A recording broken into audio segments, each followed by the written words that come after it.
Entonces cuando Juan el Bautista prepara el camino del Señor, él empieza a decir arrepentidos porque el reino de los cielos se acerca.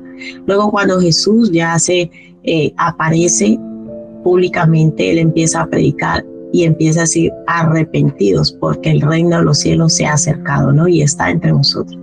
¿Por qué Jesús y tanto Juan el Bautista como Jesús, digamos, entran en escena, en esa nueva, digamos, era? ¿Por qué? Porque desde Malaquías hasta Mateo, recuerda que hubo 400 años de silencio en donde Dios no mandó profetas, no dijo nada al pueblo.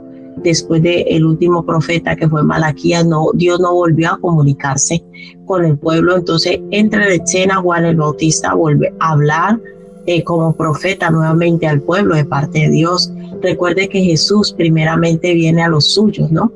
Cuando Jesús viene, tanto Juan el Bautista como Jesús empiezan su ministerio, ellos van al pueblo judío. Jesús desde el principio habló y dijo, yo vengo a los míos. Por eso San Juan 1:12 dice, a los suyos vino y los suyos no le recibieron. Y ese rechazo, como decir, de su propia nación, aunque Dios ya lo tenía establecido, ese rechazo de su propia nación es lo que abre la puerta para nosotros los gentiles. Por eso Romanos 11 nos habla de que nosotros somos injertados, ¿no? En el olivo silvestre, que es la nación de Israel. Nosotros representamos el Israel celestial, unido con la nación de Israel, pero Dios desde el principio hace un pueblo a través de Abraham y empieza a formar una nación especial para él después que pasó lo de Adán y Eva y todo. Pero aparece Jesús, aparece Juan el Bautista, y cuando entran en escena, por así decirlo, ellos empiezan a hablar de algo que se llama el arrepentimiento, ¿no? Y ya lo hemos enseñado mucho, que arrepentirse no es sentir remordimiento. El remordimiento es una sensación de que lo hice mal, estuvo mal lo que yo hice, pero no produce un cambio. Por el contrario, el arrepentimiento siempre va a producir un cambio en mi vida. Por eso Jesús y Juan el Bautista empiezan a hablar acerca del arrepentimiento. Arrepentíos porque el reino de los cielos se ha acercado. ¿Qué quería decir realmente esa frase? ¿Por qué utilizaban ellos esa frase? Y es que la palabra arrepentimiento quiere decir cambiar de camino, cambiar de estructura de pensamiento, cambiar de forma de pensar. Yo no puedo cambiar de camino si yo sigo pensando igual. Entonces, ¿qué nos está diciendo Jesús? Cambien de forma de pensar para que sus vidas cambien. ¿Por qué es tan importante para Dios que mis pensamientos cambien? Porque mis pensamientos, mi forma de pensamiento va a determinar mi forma de actuar. Entonces, cuando el reino de Dios viene a nuestra vida, cuando Jesús se acerca a nuestra vida, lo primero que Él va a producir es cambios. Repita conmigo, cambios. Y nosotros pensamos que acercarnos a Dios es solo creer. No, acercarnos a Dios representa un cambio de vida, representa una transformación, representa que van a suceder cosas que yo no me esperaba, representa que van a empezar a cambiar cosas que yo no sabía. Por eso yo no puedo hablar de una relación con Dios como el Señor nos hablaba el jueves. No podemos hablar de una relación con Dios, decir que yo estoy conociendo a Dios, estoy conociendo a Cristo, si en mí no se han producido cambios. Y esos cambios tienen que ser visibles, porque esos cambios demuestran que en mí hay arrepentimiento, pero no cualquier tipo de arrepentimiento. Hay arrepentimiento que genuino. O sea que se ha producido que esa relación con Cristo, por eso es tan delicado el tema de la salvación, porque esa relación con Cristo va a traer a mi vida que un arrepentimiento. Y cuando hablamos de arrepentimiento, está hablando de cambios.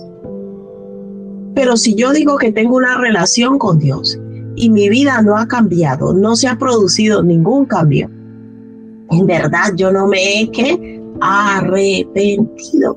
Sigo siendo la misma persona. La única es que ahora he decidido creer en Dios, voy a una iglesia, pero yo sigo pensando igual. Siempre que mis pensamientos no sean transformados, mi vida no va a ser transformada. Por eso los que seguimos a Cristo, en nosotros se debe producir un arrepentimiento. Por eso dice arrepentidos, o sea, tiene que producirse un cambio de vida. Arrepentidos porque el reino de Dios se ha acercado. ¿Qué está diciendo él? Cambie su vida, porque yo ya estoy en su vida. Cuando Jesús viene a una vida, tienen que producirse cambios. No es algo opcional, es algo inamovible, inherente totalmente a la voluntad de Dios. Tienen que producirse cambios, pero nosotros mentalmente no estamos acostumbrados a eso. Nosotros estamos acostumbrados a una religión donde voy y digo que creo en Dios y le pido a Dios que me haga el favorcito de ayudarme en unas cositas que yo necesito en la vida para que me vaya bien, y hasta ahí llega mi fe. Yo busco a Dios para que Dios haga cosas en favor mío. Yo busco a Dios como las culturas antiguas que adoraban al sol, adoraban a la luna, adoraban a diferentes dioses para que ese Dios les proveyera algo.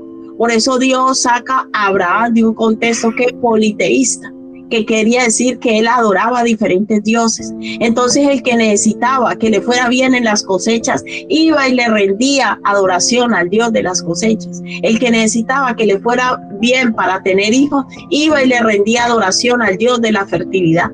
Cada persona y la mayoría de culturas eran politeístas, tenían diferentes dioses. ¿Y para qué se buscaba un Dios en esa época? Y todavía, cuando yo busco a un Dios, lo busco para que ese Dios me supla algo que yo quiero. Dios empieza a cambiar ese concepto cultural politeísta y entra en la vida de Abraham a decirle: yo soy un solo Dios que suplo todas las cosas. Ahora bien, conozco a Dios. No soy politeísta, por así decirlo, pero todavía en mi mente está el concepto de que yo me acerco a Dios para que Dios me ayude.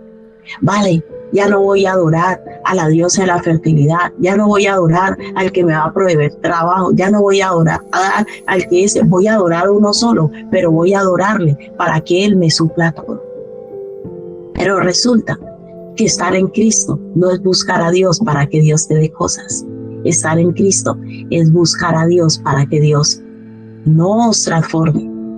¿Cuántos quieren repetir conmigo? Necesito ser transformado. Dígale: Señor, revélame esa verdad. Y es que tú has venido a mi vida para transformarme. Y lo decía Vivi en la alabanza. Se produce un proceso de demolición y de construcción. Así como cuando se produce el matrimonio, se produce un efecto de separación y unidad, por tanto dejará a padre y madre y se unirá a su mujer, y los dos serán una sola carne. Que se están produciendo dos situaciones: separación y unidad. Lo mismo pasa cuando yo me acerco a Cristo. Se producen dos cosas: demolición, pero también construcción. Dios empieza a derribar, Dios empieza a transformarnos, pero nosotros no somos conscientes de esa realidad. Nos empieza a ir bien, empezamos a sentir paz interior, empezamos a sentirnos distintos, lloramos en la alabanza, sentimos la presencia de Dios, pero no entendemos y no hemos entendido que en verdad el mayor interés de Dios es transformarnos. El mayor interés de Dios con nosotros es que se produzca ese arrepentimiento genuino. Y esa palabra arrepentimiento siempre va a ir ligada a transformación. El arrepentimiento no tiene que ver con sentirme mal. El arrepentimiento tiene que ver con cambiar mi vida. Entonces, para que Dios produzca esa demolición, ¿cuántos han visto cómo se derriba un edificio? ¿Ese proceso de demolición es fácil?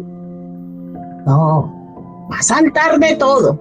Cuando nosotros vemos que se está demoliendo un edificio o cualquier construcción, es tan fuerte que algunos tienen que apelar a la física y tienen que mirar cómo demoler ese edificio de tal manera que no afecte los otros edificios. Depende del tamaño del edificio, la cantidad de dinamita o lo que tengan que usar para derribar.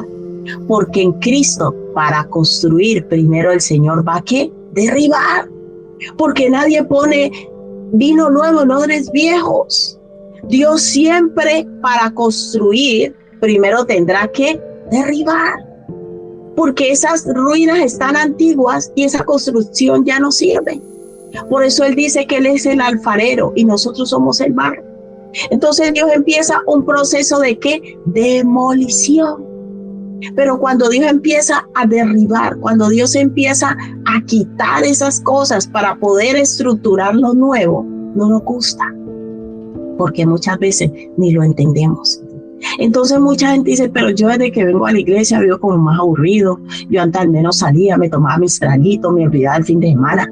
Pero eso que cada 8 días iglesia, que lea Biblia, que ore, que ayune, que me arrepienta. No, yo antes era más feliz. Yo quiero disfrutar otras cosas. Tu carne te empieza a pedir pleitos, iras, contiendas, todas esas obras de la carne. ¿Por qué? Porque a la carne le gusta todo eso.